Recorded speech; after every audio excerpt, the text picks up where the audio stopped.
जय श्री सीताराम। जय श्री सद्गुरु नारायण भगवान की। अपने अपने माता पिता की जय। जय जय सभी श्री भक्तों की जय। आज का पावन चरित्र ऐसे भक्त का है जिसके समान तीनों लोक 14 भुवन चारों युगों में ना ऐसा भक्त हुआ है और ना होगा।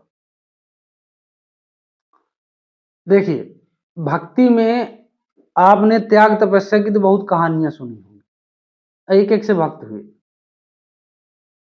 लेकिन ऐसा कोई भक्त नहीं हुआ कि भगवान के प्रति अपने प्रतिष्ठा का ऐसा त्यागन कर दे कि उसका जीवन उसके मिटने के बाद भी आज भी वो कलंक चलता रहे।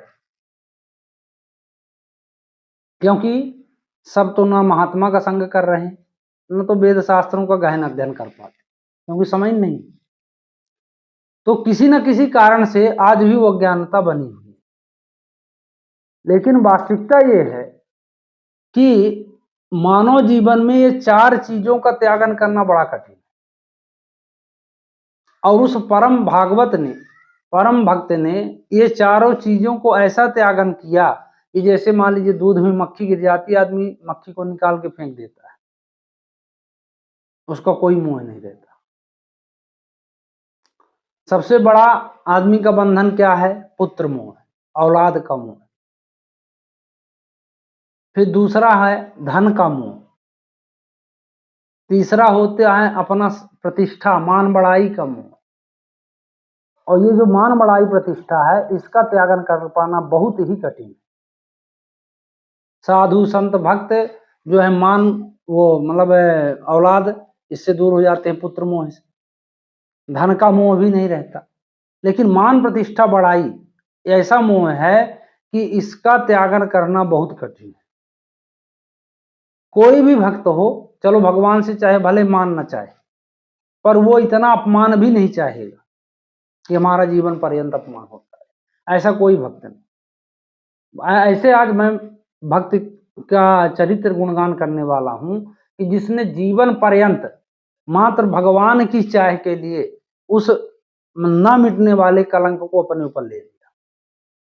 और ऐसी परम भागवत, प्रातः स्मरणीय, परम वंदनीय माता कैकेयी। और माता कैकेयी जैसा परम भागवत ना हुआ है ना होगा। श्री राम जी का राज्याभिषेक मान लीजिए कल होना है। आज परमात्मा ने सोचा कि मेरा जो जन्म अवतरण है वो जिस कारण से हुआ, अगर मैं राजा बन गया तो उद्देश्य की पूर्ति नहीं हो पाई। तो उन्होंने ये सोचा कि भाई अयोध्या में ऐसा कौन सा व्यक्ति है, कौन सा ऐसा पर्सन है कि जो हमारे इस कार्य में बाधा डाल दे कि हमारा राज्याभिषेक ना हो और हमारा काम बन जाए। तो उन्होंने देखा कि मात्र एक ही ऐसी परम भक्त्या है जिनका नाम माता कैकेयी, ये मेरे कार्य को सिद्ध कर सकती है। उन्होंने भगवान से, मतलब माता कैकेयी से सिर्फ निवेदन किया। और आपकी जानकारी के लिए बता दूं कि विद्वानों का मत है कि मतलब परमात्मा ने अपनी जिज्ञासा तो उनसे बताई और उसका साइड इफेक्ट भी बताया कि आपको लोग कुमाता कहेंगे, आप वैधव्य भी भोग सकती हैं, आपका मान प्रतिष्ठा बढ़ाई, यश कीर्ति सब शून्य हो जाएगी और बलुक अपयश आपके ऊपर लदर जाएगा। तो उन्होंने बड़ा मुस्कुराते हुए कहा, अगर तुम प्रसन्न हो तो मैं ये सब सहने को तैयार। अब उस माता के लिए सबसे बड़ा कष्ट हो क्या होगा बताइए, कि जिसका पुत्र परम भागवत, परम धर्मात्मा भगवान राम जी ने खुद कहा कि भरत तुम्हारे जैसा धर्मात्मा ना हुआ है और ना है और ना भविष्य में कभी होगा।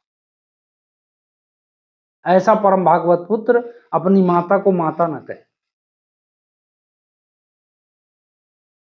उनके प्रति शत्रु जैसा व्यवहार करे, उस माता के लिए कितना कष्टकारी है। माता कौशल्या तो मान लीजिए कि एक दुख में थी कि मेरा पुत्र जो है वनवास में है, लेकिन उनको ये दुख नहीं था कि मुझे माता नहीं मानता। ये था कि 14 वर्ष बाद जब वो लौटेगा तो मुझे फिर गले से लगाएगा। लेकिन यहाँ तो वो पूरा आश्रय खो चुकी थी। और जिसका पुत्र ऐसा हो कि रामायण में चौपाई लिखी है, जो न होत जग जन्म भरत को, सकल धर्म धुरी धरणी धरत को। अगर भरत जी का धर्मावतार न होता तो ये धरती में धर्म की स्थापना नहीं हो सकती। कौन उस धुरी को रोकता, कौन लेता? ऐसा महातेजस्वी पुत्र, परम भागवत।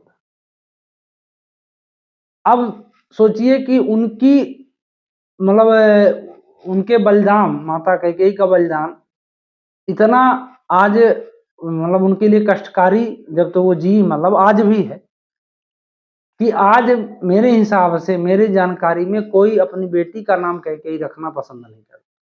कौशल्या मिल जाएंगी आपको, सुमित्रा मिल जाएंगी आपको, सीता मिल जाएंगी, उर्मिला, मांडवी, सुकीर्ति सब मिल जाएंगी, लेकिन कैकेयी नहीं मिलेगी। और जबकि अगर आध्यात्मिक दृष्टि में देखा जाए, भागवतिक दृष्टि में देखा जाए, तो सबसे परम भागवत माता कैकेयी। और आप सोचेंगे भाई इतने बड़े त्याग का फल क्या मिला? इतने बड़े त्याग का फल ये मिला कि माता कैकेयी को भगवान श्री राम ने परम स्थान दिया है। चाहे आप भरत मिलाप के प्रसंग में देख लीजिए, सबसे पहले कैकेयी से मिले, और अयोध्या लौट के आए तब से सबसे पहले कैकेयी माता से उन्होंने मिला है। फिर दूसरा, उनको भरत जैसा त्यागी, भरत जी जैसा धर्मात्मा भक्त, मात्र एक अपराध उनसे बना कि उन्होंने माता कैकेयी का मतलब वो किया, तिरस्कार किया, तो उनको मृगा बनना पड़ा, जड़ भरत की योनि में जाना पड़ा। उन्होंने छोड़ा किसी को नहीं जिसने मतलब माता कैकेयी का अपमान किया। तो कहने का भाव ये है कि भक्ति जो है पूर्ण बलिदान की है, और वो पूरा साकार वृत्ति जो है, निराकार साकार जो भी वृत्ति मानो आप, वो सब मतलब मूर्तिबद्ध मानिए आप, या जैसा मानिए, माता कैकेयी उनके जैसा बलिदान कोई दे ही नहीं सकता, किसी में सामर्थ्य ही नहीं। अब सोचिए कि इतना दुख भोगने के बाद जब चित्रकूट में राम जी से माता कैकेयी मिलती हैं, उन्होंने कहा राम जी लौट चलो। फिर राम जी ने अब एक अपना अनुग्रह रख दिया कि हे माता, आपके कहने पर मैं वापस लौट जाऊंगा, पर राम का जीवन वही उस तरह हो जाएगा जैसे एक मणिहारा सांप से मणि निकल जाती है, तो फिर उसका जीवन व्यर्थ, मैं सिर उठा के जी नहीं सकूंगा, आप जैसी आज्ञा दे दो। तो दूसरा जीव होता, दूसरा भक्त होता, बोलता भाड़ में गए सब, आप चलो अब, बस जो भी होगा देखा जाए। वो फिर लौट गए, फिर उन्होंने आदेश नहीं किया, और 14 वर्ष तक वो भोगती रही उस जलन में। फिर जब वो आए तो सब जलन मिट गई, लेकिन ममता वाली जलन उनकी वो जीवन में नहीं। तो कहने का भाव ये है कि आप हम सभी एक ऐसी पीढ़ी का निर्माण कर सकते हैं कि जिसमें माता कैकेयी जैसा त्याग हो, माता सीता जैसा बलिदान हो, उर्मिला जैसा त्याग हो, सब भरत जैसा प्रेम हो, लक्ष्मण जी जैसा प्रेम हो, भरत जी जैसा प्रेम हो। कहने का मतलब ये कि अगर हम अपने बच्चों को सिर्फ ये प्रेरित करें कि भगवान नाम, भगवान चरित्र, इनका गुणगान करो, इनको सुनो, तो हम एक अच्छी पीढ़ी बनाने में सक्सेस हो जाएंगे। तब कहीं जाके भारत में राम राज्य की परिकल्पना की जा सकती, नहीं बाकी नहीं हो सकता। और हमें एक अच्छी पीढ़ी बनाने का तभी जो है श्रेय ले सकते हैं जब हम अपने घर में इतना समय तो देना पड़ेगा, चले भले कितनी भाग दौड़ है, क्योंकि हमारी भाग दौड़ ऐसा है कि एक दिन खत्म होनी ही होनी है, हम कितना भी भाग लें। और ये सब कोई जानता है, धरती का लगभग जो चेतनमयी प्राणी है मानव, वो सब जानते हैं कि हमारी दौड़ एक दिन खत्म होनी है। तो उस दौड़ से हमको टाइम निकालना पड़ेगा अगर हम अपने समाज को सुसंगठित और परिवार को एक अच्छा आदर्श परिवार बनाना चाहते। तो उसमें श्री राम जी, श्री भरत जी, श्री लक्ष्मण जी, श्री शत्रुघ्न जी और माता कैकेयी, इनके सबके त्याग बलिदान का हमको भाव भरना पड़ेगा अपने जीवन में भी, उनके जीवन में भी। तब आनंद होगा, तब राम राज्य कहीं भारत में स्थापित। तो इसी आशा के साथ कि आप इन बातों का अनुकरण करेंगे और एक नया राम राज्य स्थापना करने में सब सहयोग करेंगे। इसी भाव के साथ सबका कल्याण हो। जय श्री सीता।